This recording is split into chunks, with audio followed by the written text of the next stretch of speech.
Mahindra and மஹிந்திரான்னு ஒரு company இருக்குது. நீங்கள் எல்லாம் கேள்விப்பட்டிருக்கீங்க. நம்ம நிறைய கார்கள்லாம் தயாரிக்கிறாங்க. அதில் இந்த தார்னு ஒரு கார் வரும். நிறைய திரைப்படங்களில் போலீஸ் ஆஃபீஸர்ஸ்லாம் அந்த ஜீப்பு தான் பயன்படுத்துவாங்க. அது ஒரு கல்ட் இமேஜ் இருக்கக்கூடிய ஜீப்பு. அதுக்கு பிறகு XUV 700ன்னு ஒரு பெரிய வெஹிக்கிள் இருக்குது. அதாவது அப்புறம் நிறைய வெஹிக்கிள் இருக்குது. இப்போ வந்து ஒரு EV வெஹிக்கிள் 2 விட்டுருக்காங்க. எலக்ட்ரிக் வெஹிக்கிள் 2 வந்திருக்கு. World class vehicle. அதாவது டெஸ்லாவுக்கு நிகராக டெஸ்லாவை விட தூக்கி சாப்பிட்றதா, சைனாவோட BYD காரை விட தூக்கி சாப்பிட்றதா இருக்குது. என்ன திடீர்னு காருக்கு மார்க்கெட்டிங் பண்ணுறேன்னு பார்க்காதீங்க. அது விஷயம் இல்லை. அதுக்கு பின்னாடி இருக்கக்கூடிய மனிதர்கள், அந்த கார் உருவாக்கத்திற்கு பின்னாடி இருக்கக்கூடிய மனிதர்களை பற்றி சொல்லி நான் நிறைவு செய்கிறேன். இந்த கார் உருவாக்கக்கூடிய இந்த டிசைன் அண்ட் டெக்னாலஜியை பார்க்கக்கூடியது தமிழ்நாட்டில் இருக்கக்கூடிய ஒரு பிரான்ச். மஹிந்திராவுடைய பிரான்ச்சு தமிழ்நாட்டிலேருந்து அந்த டிசைன்ஸ் எல்லாம் உருவாக்குறாங்க. டெஸ்லா தான் உலகத்திலேயே ஆகச்சிறந்த EV கார் அப்படின்னு சொல்கிறாங்க. டெஸ்லாவை விட BYDன்னு சைனாவுடைய ப்ராடக்ட் இருக்குது. அவன் தான் அதிகமாக சேல் பண்ணுற ஒரு கார். இன்றைக்கி இவங்க லான்ச் பண்ணிட்டாங்க. இது ஒரு சென்சேஷனாக இப்போ இருக்குது. அது தனி. இந்த உருவாக்கத்துக்கு பின்னாடி இருக்கக்கூடிய 3 நபர்கள் மிக முக்கியமாக இருக்கிறாங்க. அதில் வேலுசாமின்னு ஒரு நபர். வேலுசாமி வந்து JMDயாக இருக்கார். அதாவது MD ஆனந்த் மஹிந்திரா, அதுக்கு பிறகு CEO இருக்கார். இவர் 3வது ரேங்கில் இருக்கார் மஹிந்திரா அண்ட் மஹிந்திராவில். 7000 பேர் அவர்கிட்ட வேலை பார்க்குறாங்க, ரிப்போர்ட் பண்ணுறாங்க. அப்படியான ஒரு இடத்துல இருக்கிறார். அந்த மனிதருடைய வாழ்க்கை ரொம்ப முக்கியமானதாக இருக்குது. நம்ம இந்த போதாமைகள்லாம் சொல்லலை. நான் வந்து இங்கிலீஷ் மீடியம் படிக்கலை, நான் கான்வெண்ட்டில் படிக்கலை, எனக்கு டியூஷன் வைக்கலை, எங்கள் அப்பா அம்மாவுக்கு பெரிய படிப்பறிவு இல்லை, அவங்களுக்கு கல்வி பற்றின புரிதல் இல்லை, இவ்வளவு இல்லை அப்படிலாம் சொல்கிறோம் இல்லையா? இந்த போதாமைகள்லாம் முழுமையாக இருந்த ஒரு மனிதர் இந்த வேலுசாமி.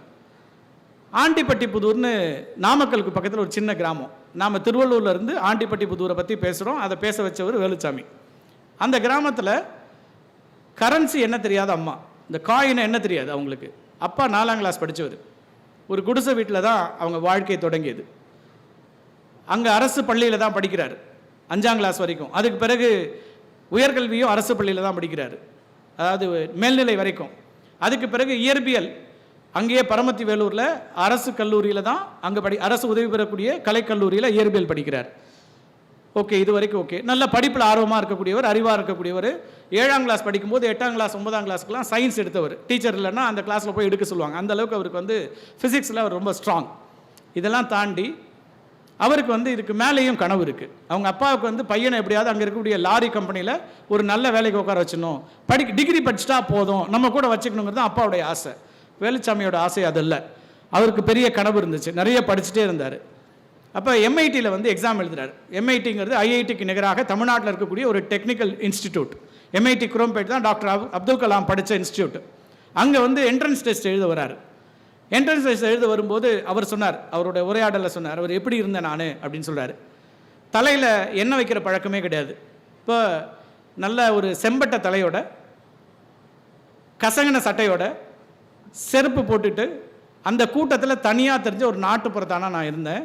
பயங்கரமான நெருக்கடியில் இருந்த மாதிரி ஃபீல் பண்ணேன். ஏன்னா அது ஒரு அர்பன் எலைட் இருக்கக்கூடிய நிறைய நகர்ப்புறத்துலேருந்து வந்த பிள்ளைகள், நல்ல பள்ளிகள்லேருந்து படித்து வந்து டிப்டாப்பாக ட்ரெஸ் வச்சுட்டு அணிஞ்சிட்டு இருக்கக்கூடிய பிள்ளைகள்லாம் இருக்கக்கூடிய ஒரு இடம். கல்லூரிக்கு எக்ஸாம் எழுத வரார்.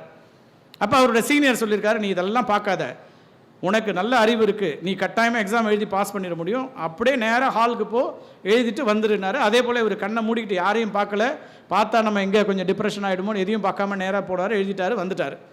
அப்புறம் ஒரு 2-3 வாரத்துக்கு பிறகு இரவு உணவு முடிச்சுட்டு அந்த லாந்தர் லைட் இருக்கும், உங்களுக்கு தெரியுமான்னு தெரில, அதாவது அப்போ மின் வசதிலாம் இல்லை, அதனால் லாந்தர் லைட்டை அணைச்சிட்டு படுக்க போகும்போது அவங்க அம்மா சொல்லியிருக்காங்க, தம்பி உனக்கு ஒரு கடுதாசி வந்துச்சு, அந்த கூரையில் சொருகி வச்சுருக்கேன், எடுத்து பாரு அப்படின்றாங்க. MITக்கான அட்மிஷன் கார்டு. எங்கே தொடங்குறாரு, ஒரு குடிசை வீட்டு. இதெல்லாம் தாண்டி வரார், MITக்கு வந்துட்டார். அதுக்கு பிறகு ஜெர்மனுக்கு போகிறாரு. அது நீண்ட பயணம், ரொம்ப சுருக்கமாக சொல்கிறேன். ஜெர்மனியில் ட்ரைனிங் ஆகுது, BMWலேருந்து ஆஃபர் வருது, உலகின் ஆகச்சிறந்த கார் கம்பெனி எல்லாத்துலேருந்து அவருக்கு ஆஃபர் வருது. அந்த ஆஃபர்லாம் எடுத்துக்கல, திரும்ப இங்கே வந்துட்டார். இப்போது மஹிந்திரா அண்ட் மஹிந்திராவுடைய டாப் பொசிஷனில் இருக்கிறாரு. ஏன் இப்படிலாம் போகல அப்படின்னு கேட்டேன் அவர்கிட்ட. நல்ல ஆஃபர்லாம் வந்திருக்கேன் சார், உலகத்தரமான கம்பெனியில் வந்திருக்குது, பெரிய சம்பளத்தில் வந்திருக்குது, கிட்டத்தட்ட இன்றைக்கி நீங்கள் வாங்குகிற சம்பளத்தை 20 வருஷத்துக்கு முன்னாடியே வாங்கியிருக்க முடியும், போயிருக்கலாமே அப்படின்னு. அவர் என்ன சொன்னார்னா, என்னை படிக்க வைத்தது இந்த தமிழ் சமூகம், நான் இங்கே தான் படித்தேன், அரசு பள்ளியில் தான் படித்தேன், நான் மீண்டும் வந்து இந்திய பொருளாதாரத்தில் ஏதோ ஒரு வகையில் என்னுடைய கான்ட்ரிபியூஷன் இருக்கணும், இந்த சமூகத்திற்கான கான்ட்ரிபியூஷனாக இருக்கணும், அதனால் நான் இந்தியா விட்டு தாண்டலை, இங்கேயே இருக்கேன் அப்படின்னாரு. அறம் சார்ந்த மனிதர்கள் அப்படின்னு சொன்னலையா, வெறும் அறிவு பத்தாது, அறம் சார்ந்த ஒருத்தனாக இருந்தால் என்ன நடக்கும் சமூகத்தில் அப்படிங்கிறதுக்கு. இந்த வேலுசாமி தான் இப்படி இருக்கிறாருன்னு பார்த்தா, அவருடைய ஃபேக்ட்ரிக்கு போயிருந்தேன். டெக்னாலஜி ஹெட் ஒருத்தர் இருக்கார். இவருக்கு அடுத்த இடத்துல ஒரு லெஃப்ட் ரைட் இருப்பாங்க இல்லையா, நமக்கு ஒரு இப்போ மாவட்ட ஆட்சியர் இங்கே இருக்காருன்னா அவருடைய வெற்றி அவர் ஒருத்தரே போய் எல்லாத்தையும் நிற்க முடியாது. ஒரு 4 பேர் சிறந்த ஆளுமைகளாக வச்சுருப்பார். அப்படி அவருக்கு 2 பேர் இருந்தாங்க. ராஜகுமார்னு ஒருத்தர். அவர்கிட்ட கேட்ட என்னங்க பண்ணுறீங்க, நீங்கள் இவ்வளோ பெரிய அழகான டிசைன், ஏன்னா இந்த இந்த இந்த கார் வந்து இன்றைக்கி அவ்வளோ பெரிய சென்சேஷனாக இருக்குது வேர்ல்டு வைடு. வந்து அப்படி ஒரு டிசைன் அது டெஸ்லாலாம் பார்க்குறாங்க, அப்படி ஒரு இடத்துக்கு கொண்டு வந்துருக்காங்க. அப்போ இயல்பில் நமக்கு ஒரு ஆச்சரியம் வரும், இவங்கெல்லாம் பயங்கரமாக படிச்சிருப்பாங்க, ஐஐடியிலேருந்து வேறு ஏதாவது குளோபல் இன்ஸ்டியூட்லாம் படிச்சுட்டு வந்திருப்பாங்கன்ட்டு அந்த ராஜகுமார்கிட்ட கேட்டேன், எங்கேங்க என்ன படிச்சிங்கன்னு. அவர் விருதாச்சலம் குளஞ்சியப்பர் அரசு கலைக்கல்லூரியில் இயற்பியல் படித்தேங்க அப்படின்னாரு. அங்கேருந்து நேராக குரோம்பேட்டுக்கு வந்திருக்காரு, அவரும் அதே பாதையை தான். இன்னொருத்தர் நந்தகுமார்னு, அதுலேயே அவரோட ரைட் ஹேண்டு ஒரு விங்குக்கு அவர் தான் அந்த செல் லெபார்ட்டரி இருக்குது அதெல்லாம் பார்க்குற இடத்துல இருக்கார். அவர்கிட்ட கேட்டேன், அவர் வந்து ஊட்டியில் இருக்கக்கூடிய அரசு கலைக்கல்லூரியில் இயற்பியல் படிச்சுட்டு நேராக எம்ஐடிக்கு வந்திருக்கிறாரு. இவ்வளோ தான். இங்கேருந்து அவங்களுக்கு என்ன வாய்ப்பு இருந்துச்சு, அரசு பள்ளியில் படித்தாங்க, அரசு கல்லூரியில் படித்தாங்க, ஆனால் ஒரு பெரிய விஷன் இருந்துச்சு, அந்த பயணம் மிகப்பெரியதாக இருந்துச்சு, ஒரு விஷனரி டீமாக இருக்கிறாங்க. குளோபலாக இன்றைக்கி வந்து ஆட்டோமொபைல் இண்டஸ்ட்ரியில் மிகப்பெரிய கவனத்தை இருக்கக்கூடியவர்களாக தமிழ்நாட்டில் இருக்கக்கூடிய இந்த 3 பேர் இருக்கிறாங்க.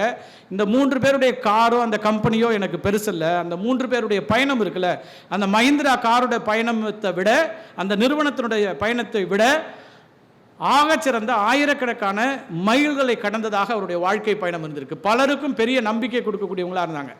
ஆக நான் என்ன சொல்கிறேன்னா, கல்வி அப்படிங்கிற ஒன்று எதனாலும் தடுக்க முடியாது. நமக்கு இது இல்லை அது இல்லைன்னு போதாமைகளோடு இருக்கிறத விட இருக்கக்கூடியவற்றை வைத்து நிச்சயமாக நெருக்கடி தான், நான் மறுக்கலை. நமக்கு ஒரு வாய்ப்பு இல்லை, இன்னொருத்தருக்கு வாய்ப்பு இருக்குன்னா அது போட்டி அதிகம் தான், நான் மறுக்கவே இல்லை. என்னால் டியூஷனுக்கு போக முடியாது, என் கூட படிக்கிறவன் டியூஷன் படிக்கிறான், என்னால் வந்து 8ஆம் கிளாஸ்லேருந்து ஜேஇக்கு ப்ரிப்பேர் பண்ண முடியாது, அதுக்கு ஃபீஸ் கட்ட முடியாது.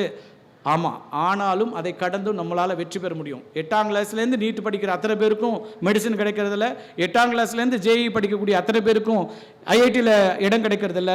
ஃபோக்கஸ் இருந்தால் எங்கே வேணால் நம்ம சாதிக்க முடியும். கன்சிஸ்டன்சி இருந்தால் எந்த இடத்தையும் அடையலாம். ஒரு சமகால உதாரணம், திரும்பவும் நம்ம படிக்க போகும்போது நமக்கு நிறைய சவால்கள் இருக்குது, இல்லைனா ஸ்ட்ரெஸ் இருக்குது. இப்போ நிறைய இளம் பிள்ளைகள் சொல்கிறது வந்து இந்த வார்த்தையை நான் புதுசாக கேள்விப்படுறேன், ஸ்ட்ரெஸ்ஸு, டிப்ரெஷன், மண்டே ப்ளூஸ்லாம் சொல்லுவாங்க. ஐயா வந்து இன்ஸ்டாகிராமில் ரொம்ப ஆக்டிவாக இருக்கார், கிட்டத்தட்ட 60,000 பேருக்கு மேலே ஃபாலோவர்ஸ் வச்சுருக்கிற ஒரே ஆட்சியர் அவராக தான் இருப்பார்னு நினைக்கிறேன். இப்போ தான் செக் பண்ணேன்.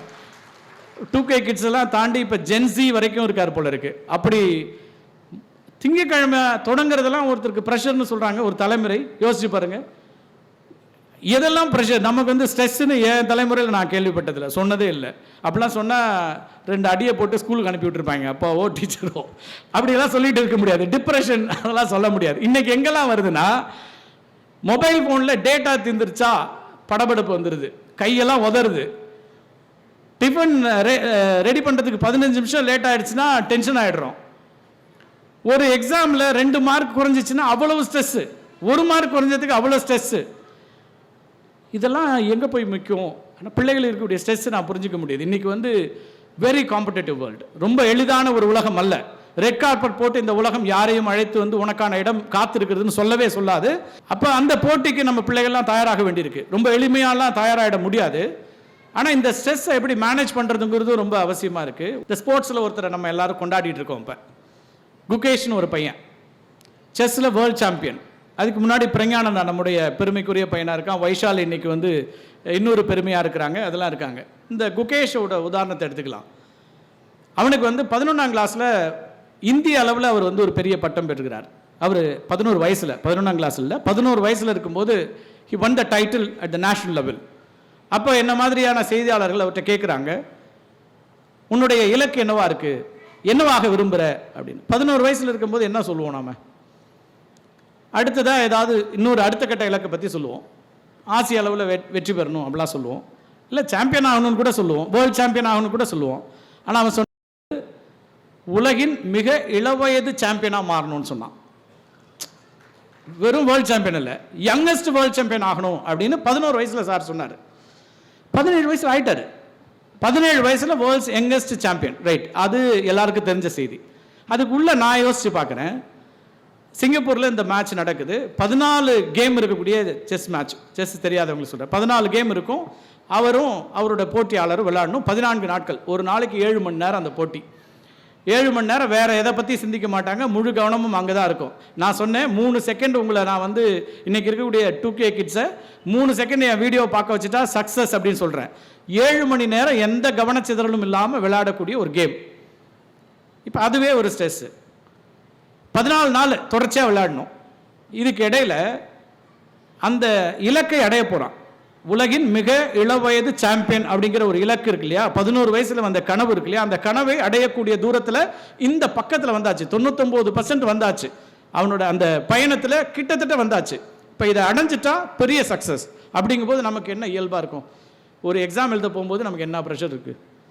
சாதாரணமாக ஒரு குவார்டர்லி எக்ஸாம் எழுத போனாலே பயங்கர ப்ரெஷரோட உட்காந்துருப்போம். ஸ்ட்ரெஸ்ஸு அது இது எல்லாம் சொல்லிட்டு இருப்போம். இப்போ ஒரு மிகப்பெரிய ஒரு கனவு, நீண்ட நாள் கனவு, 10 ஆண்டுகள் கனவு, அந்த கனவை அடையக்கூடிய பக்கத்தில் நிற்கும் போது ஒரு ப்ரெஷர் இருக்கும் தானே அந்த பையனுக்கு.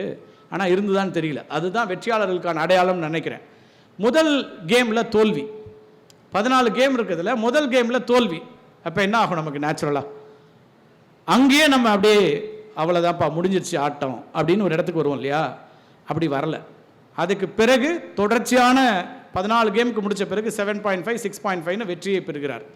இப்போ அந்த இலக்கை ஃபிக்ஸ் பண்ணுறதோட நிற்கல, 10 வருஷம் அந்த இலக்குக்கான அந்த கனவோட பயணப்பட்டு இருக்காரு. ரொம்ப முக்கியமாக இந்த ஸ்ட்ரெஸ் ஹேண்டில் பண்ணுறது. இந்த 14 நாளில் இவ்வளவு நெருக்கடியான ஒரு காலகட்டத்தில் ரொம்ப கூலாக ஒரு இடத்த அந்த கேமை விளையாடணும் இருக்குல்ல, அது பெரிய லெசன் நான் நினைக்கிறேன். அப்படியான அந்த இடத்துலையும் ஸ்ட்ரெஸ் இல்லாமல் இருக்கக்கூடியவங்க தான் வெற்றியாளர்களாக மாறுறாங்க. நமக்கெல்லாம் எல்லா இடத்துக்கும் ப்ரெஷர் வந்துடுது, எல்லாத்துக்கும் வந்துடுது. திருப்புகழ் ஐஏஎஸ் உங்களில் பல பேருக்கு தெரிஞ்சிருக்கலாம். இறையன்பு அவர்களுடைய அண்ணன், அவரோட சமீபத்தில் ஒரு உரையாடல் நிகழ்ச்சி நடந்தது. அவர் இந்த ஸ்ட்ரெஸ்ஸை பற்றி ஒரு விஷயம் சொன்னார். அவர் வந்து மிகப்பெரிய ஒரு ஆளுமை. இந்தியாவில் பேரிடர் மேலாண்மையில் அவர் தான் தி பெஸ்ட். இப்போ நம்ம சென்னை வெள்ளத்திற்காக ஒரு குழு அமைச்சாங்க இல்லையா, திருப்புகழ் கமிட்டி, அந்த கமிட்டி அவர் தான். திருப்புகழ் ஐஏஎஸ் தான் இந்தியாவில் பேரிடர் மேலாண்மையில் ஆகச்சிறந்த நிபுணர். இந்தியாவில் மட்டும் இல்லை, ஆப்கானிஸ்தானுக்கு போய் அவர் ஆலோசனை கொடுத்துருக்காரு, நேபாளத்துக்கு போய் ஆலோசனை கொடுத்துருக்காரு, பல சவுத் ஏஷியன் கண்ட்ரீஸ்க்கு போய் ஆலோசனை கொடுத்துருக்காரு. குஜராத்தில் நீண்ட நாள் பணியாற்றிய ஒருத்தர், ஐஏஎஸ் அதிகாரிகள் மத்தியில் மதிக்கப்படக்கூடிய ஒரு ஆளுமை. இப்போ தான் தமிழ்நாட்டுக்கு வந்திருக்கார். இது வரைக்கும் வெளியிலே இருந்தார், டெல்லியிலே இருந்தார், எல்லாம் இருந்தார். அவர் நிறைய பேசினார், நிறைய உரையாடல்கள், அவருடைய பயணம், அவருடைய வாழ்க்கை, வெற்றி, அதெல்லாம் கடந்து இந்த ஸ்ட்ரெஸ்ஸை பற்றி ஒரு அழகாக ஒரு விஷயம் சொன்னார். ஸ்ட்ரெஸ் வேணும் அப்படின்னாரு, ஸ்ட்ரெஸ் நல்லது அப்படின்னாரு. என்ன சார் ஸ்ட்ரெஸ் நல்லதுன்னு சொல்கிறீங்களே, நம்ம அதெல்லாம் வேண்டான்னு தானே மருத்துவர்கள் மொத்த பேர் எல்லாரும் சொல்லிட்டு இருக்கிறாங்க. டென்ஷன்லாம் வேணாம், டிப்ரெஷன்லாம் வேணாம், எல்லாத்தையும் ஈஸியாக ஹேண்டில் பண்ணுங்கன்னு சொல்கிறாங்க, நீங்கள் வேறு மாதிரி சொல்கிறீங்களே அப்படின்னாரு. அவர் ஒரு சின்ன வேறுபாடு சொன்னார். ஸ்ட்ரெஸ் நல்லது, டிஸ்ட்ரெஸ் தான் கூடாது அப்படின்னார். ஒரு வேறுபாட்டை சொன்னார். ஒரு வயலின் இருக்குது, வயலின் இசைக்கருவி இருக்குன்னா அந்த வயலின் இசைக்கருவியில் அந்த ஸ்ட்ரிங்ஸ் இருக்கும், அதை வந்து நீங்கள் கொஞ்சம் டைட்டன் பண்ணணும், அப்போ தான் அதுலேருந்து இசை வரும். அதை லூஸாக விட்டிங்கன்னா இசை வராது. அப்போ போதுமான அளவுக்கு ஸ்ட்ரெஸ் பண்ணாதான் அதில் இசையே வரும். இப்போ என்ன சொல்கிறாருன்னா, ஒரு தேர்வுக்கோ ஒரு நேர்காணலுக்கோ, அவர் என்னுடைய நேர்காணலுக்கு வரத்துக்கே சொன்னார், நான் உங்கள்கிட்ட நேர்காணலுக்கு வர்றேன், அப்படியே எளிதாக வந்துடல, அதுக்கு முன்னாடி ஒரு சின்ன தயாரிப்போடு வர்றேன். நான் இந்த 1 மணி நேரத்தில் என்ன சொல்ல போகிறேன், நீங்கள் என்ன கேள்வி கேட்க போகிறீங்க, அதுக்கு நான் வந்து இந்த 1 மணி நேரத்தை பயனுள்ளதாக மாற்ற முடியுமான்னு அதுக்கு ஒரு சின்ன தயாரிப்போடு வர்றேன். அப்போ ஒரு சின்ன ஸ்ட்ரெஸ் எனக்கு இருக்குது, என்னோடய அட்ரினலில் சின்னதாக ஒரு இது இருக்கும், அது தேவை. நான் டிஸ்ட்ரெஸ் தான் கூடாதுங்கிறார். டிஸ்ட்ரெஸ் தான் நம்மளை மனிதர்களை முழுக்க நம்முடைய வெற்றியை பாதிக்கக்கூடியதாக மாறுகிறது அப்படிங்கிறார். ஒரு சின்ன வேறொரு அனுபவத்தையும் சொன்னார். அதை நீங்கள் உங்கள் பிள்ளைகள்கிட்ட ட்ரை பண்ணி பாருங்கள். இப்போ பெரிய சிக்கல் என்னவா இருக்குது? கவனச்சிதறல்ல மொபைல் பயன்படுத்துவது தான் ஆகப்பெரிய பிரச்சனை நமக்கு. எப்போதும் எந்த நேரமும் மொபைல் ஃபோனோடையே தெரிகிறோம். ஹாலில் மொபைல் இருக்குது, கிச்சனில் மொபைல் வச்சுக்கிறோம், வாஷ்ரூம் போனால் கூட மொபைல் இருக்குது, பெட்ரூமில் மொபைல் இருக்குது, எல்லா இடத்துலையும் மொபைல் இருக்குது. இப்போ நீங்கள் வேறு ஏதாவது ஒன்றை அப்படி நம்ம பயன்படுத்துகிறோமா அப்படிங்கிற ஒரு கேள்வி இருக்குது. டெலிவிஷன் அதோட இடத்துல இருக்கும், ஒன்று ஹாலில் இருக்கும், இல்லைன்னா பெட்ரூமில் இருக்கும். ஃபோன், டெலிஃபோன் ஏதோ ஒரு இடத்துல இருக்கும், ஒரு இடத்துல ஃபிக்ஸ்டாக இருக்கும். நியூஸ் பேப்பர் படிக்கிறது ஏதாவது ஒரு இடத்துல தான் படிக்கிறோம். அப்படி மொபைல் ஃபோனுங்கிறத மாற்றி அதை குறைந்தபட்சம் இரவு நேரத்தில் அதுக்கு ஒரு இடத்த ஃபிக்ஸ் பண்ணி அந்த இடத்துல மட்டும்தான் மொபைலை பயன்படுத்துவோன்னு பாருங்கள், சுருக்கி பாருங்கள்.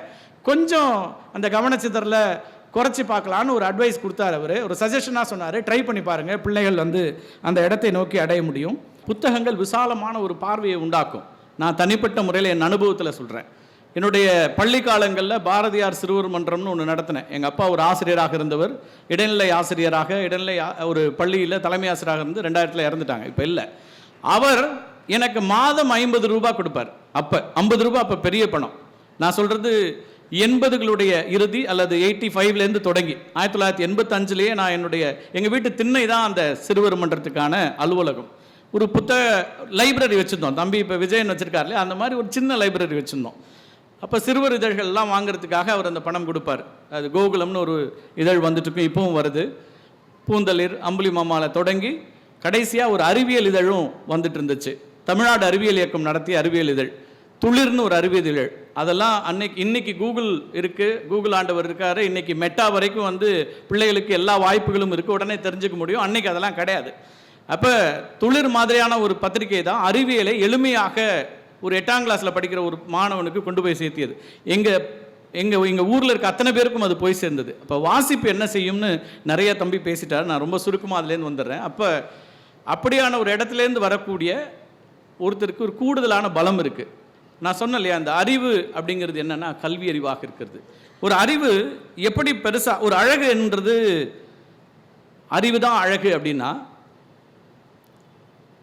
அந்த அறிவே இன்னும் பகுத்தறிவாக மாறும்போது பேரழகாக மாறும். பகுத்தறிவாக மாறும்போது பேரழகாக மாறும். அதுதான் பெரும் அதிகாரமாகவும் மாறும். ஒருத்தனை பகுத்தறிவாளனாக மாற்றுவது எது? அடிப்படையில் படிக்கிறது தான். வாசிப்பு பல கேள்விகளை உண்டாக்கும். அடிப்படையில் நிறைய கேள்விகள். குழந்தைகளுக்கு நீங்கள் தெரியும், கேள்வி மேலே கேள்வி கேட்டுக்கிட்டே இருப்பாங்க. நமக்கு பல நேரத்தில் சலிப்பு வரும், இத்தனை கேள்விக்கு நான் என்ன பதில் சொல்கிறதுன்னு. ஆனால் கேள்விகள் கேட்க கேட்க கேட்க அவங்களுக்கான புரிதல் வந்து கொண்டே இருக்கும். அந்த கேள்விகளை இன்னும் அதிகமாக்குறதுனுடைய அடிப்படையாக புத்தக வாசிப்பு இருந்துகிட்டே இருக்குது. அப்படி நான் சொன்னேன் இல்லையா, அறிவே அழகாக பேரழகாக. பேரழகனா இன்னைக்கு பகுத்தறிவாளனா உங்கள் மாவட்ட ஆட்சியர் இருக்கார் அப்படின்னா, அந்த உதாரணத்திலிருந்து பல சமகால உதாரணங்களை நான் பார்க்குறேன். அப்புறம் தமிழ் சமூகத்துக்கு ஒரு பெரிய பெருமை இருக்குது. வெறுமனே ஒரு 1000 ஆண்டுகள் தொன்மை வாய்ந்த சமூகம் அப்படிலாம் இல்லை நமக்கு. இப்போ தான் நம்ம அறிவியல் பூர்வமாக நிரூபிச்சிருக்கோம்.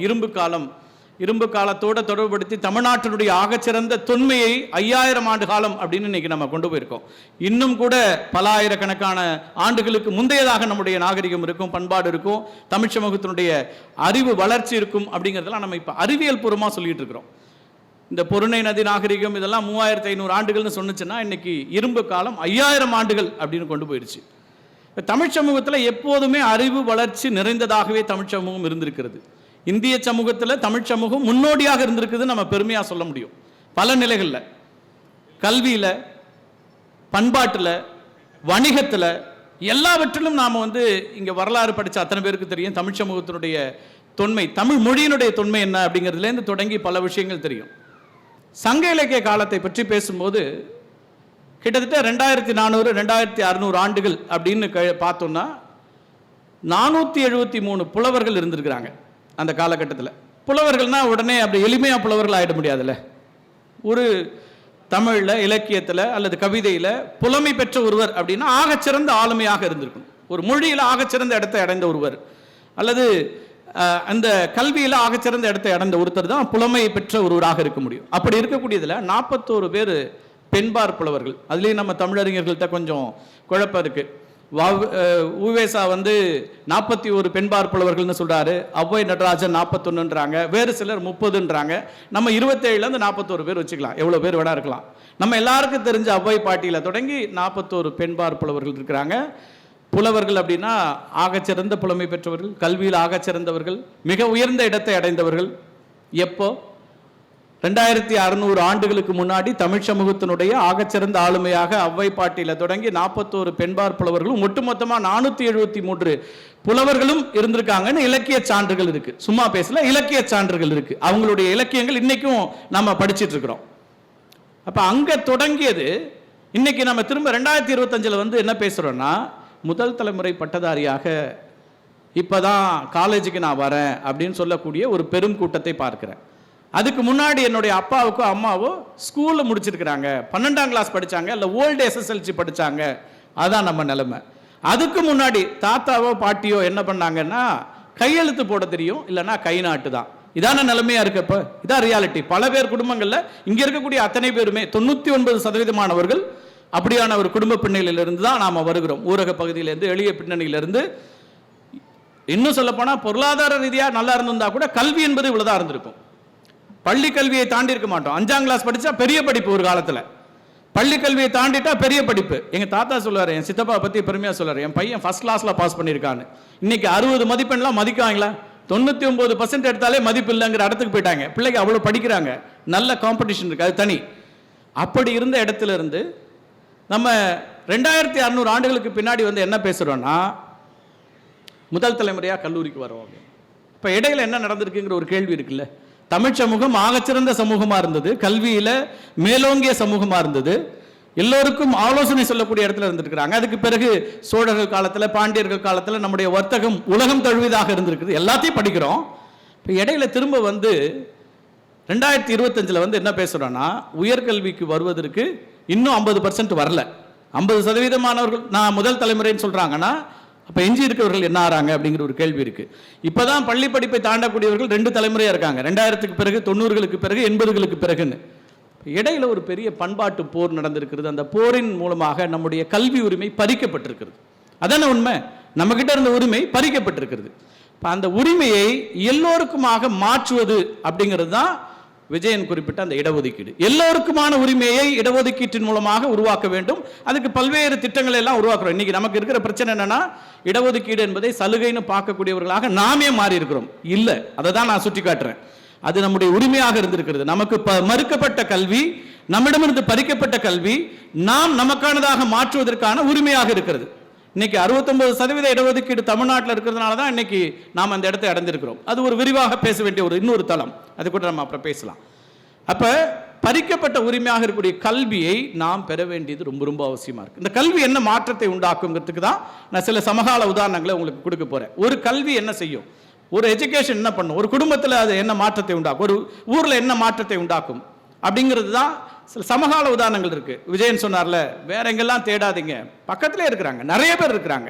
அப்படி என்னுடைய உரையாடல்கள் மூலமாக சிலரை நான் இன்னைக்கு உங்களுக்கு அடையாளப்படுத்தணும்னு நினைக்கிறேன். சமீப காலங்களில் நான் நடத்தக்கூடிய நேர்காணல்கள் இருந்து சில நம்பிக்கையான மனிதர்கள், சக மனிதர்களாக நமக்கு எதிலெல்லாம் போதாமைன்னு நினைக்கிறோமோ அதையெல்லாம் வைத்துக்கொண்டு வெற்றி பெற்றவர்களாக இருக்கிறாங்க. பெரிய வயசுலாம் இல்லை, இவர் 22 வயசுல மாவட்ட ஆட்சியர், IAS டாப்பர் தமிழ்நாட்டில். அதே விதமாக 17 வயசுல 18 வயசுல வெற்றி பெற்றவர்கள்லாம் இன்னைக்கு இங்கே இருக்கிறாங்க. அதுவும் தான் நாம் வந்து சில உதாரணங்களாக பார்க்க போகிறோம். அப்படி போகிறதுக்கு முன்னாடி ஒரு சின்ன கதையை பேசிடுவோம். இப்போ நமக்கு எல்லாத்துக்கும் ஒரு பிரச்சனை என்ன இருக்குன்னா, பிள்ளைகளுக்கு இருக்கக்கூடியதில் ஃபோக்கஸ் ஒரு ரொம்ப பிரச்சனையாக இருக்குது.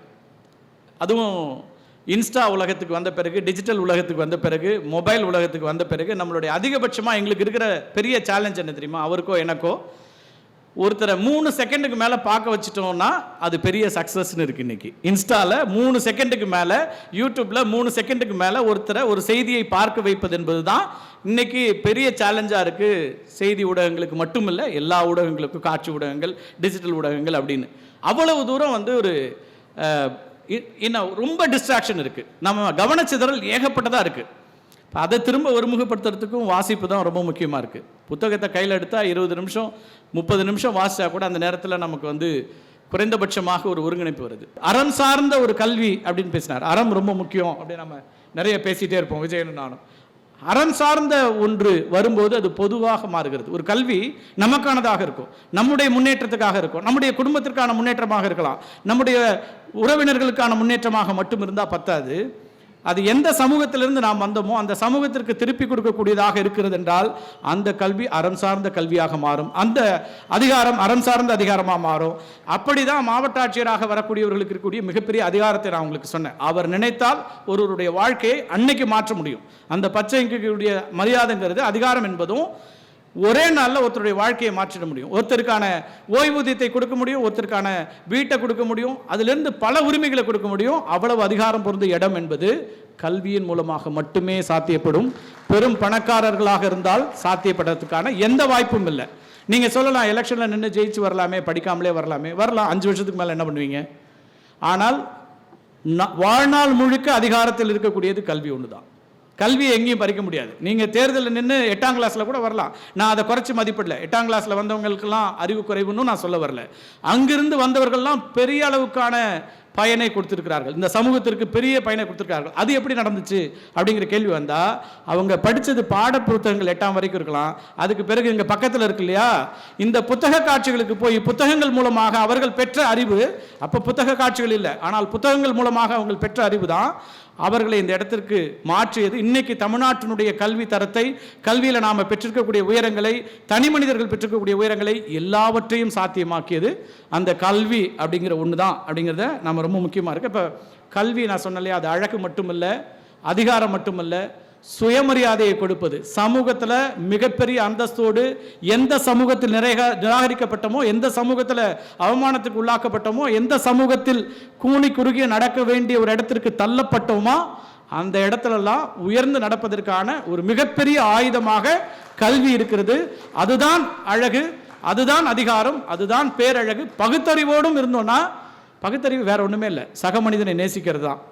அந்த சக மனிதனை நேசிக்கக்கூடிய தன்மையோடும் இருக்கக்கூடிய அந்த பகுத்தறிவு இருக்கும்போது பேரழகாகவும் பெரும் அதிகாரமும் நம்மை நோக்கி வரும். நன்றி. இப்படி ஒரு அற்புதமான வாய்ப்பை ஏற்படுத்தி கொடுத்த திருவள்ளூர் மாவட்ட ஆட்சியர் திரு பிரதாப், அதே போல் மாவட்ட நிர்வாகத்தில் இருக்கக்கூடிய முக்கியமான அதிகாரிகள் திரு மதன் உள்ளிட்டவர்கள்லாம் அழகான விருந்தோம்பல், திரு நடராஜன் உள்ளிட்டவர்கள் நல்ல விருந்தோம்பலுக்கான அழகான ஒரு டீம் வச்சுருக்கீங்க. அத்தனை பேருக்கும் மிக்க நன்றி. மீண்டும் ஒரு நிகழ்ச்சியில் சந்திக்கலாம், சொல்லி பழகிட்டோம். நன்றி, வணக்கம்.